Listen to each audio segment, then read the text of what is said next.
Joining me now from Toronto, official Conservative leadership candidate Kevin O'Leary. Thanks for joining us again this week. And now, when we spoke with you last week, you said you were going to wait until there was a smaller field of candidates. You're now number 14. What's changed?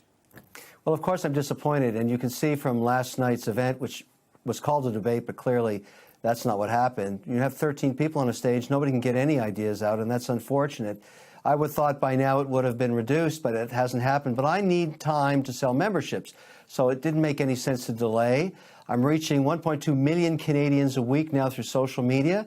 I want to motivate them to think about joining our party and, of course, going through the leadership race and then ultimately swapping out Justin Trudeau, because most people have begun to realize he is failing.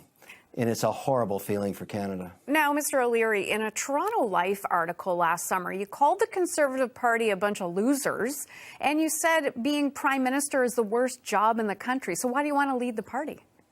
You know, I've been a commentator and I've been a columnist for over a decade, particularly with Amanda Lang, who I have a lot of respect for, a very intelligent woman. I don't agree with anything she says. I said many things, and I made great television with her. But this is real now. That was not policy. What I'm talking about now is. So how do we know what's real and what isn't then? Well, I've just declared a few hours ago.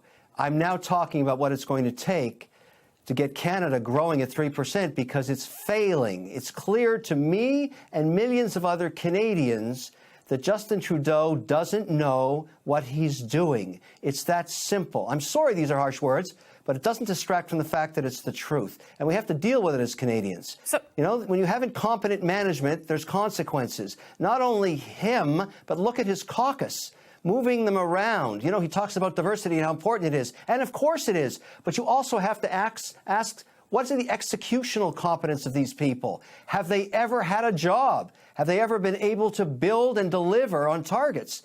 Can they do their jobs? I don't think he ever asked that question. And now we have all this incompetency, and he's moving them around like chess pieces, and it's not working. Canada's starting to hurt. So, someone's got to fix it. I'm going to. So going back to what I was just asking you before, so now we should believe everything you say. This is policy now. This is not reality TV. This is not a columnist creating excitement, and I did it very successfully, I might add. Amanda and I enjoyed a long, over 10-year relationship. We had a lot of fun, but this is serious. Canada's failing. Okay, so I want to play you something that you and Ms. Lang were discussing once on the Lang and O'Leary exchange. Take a listen.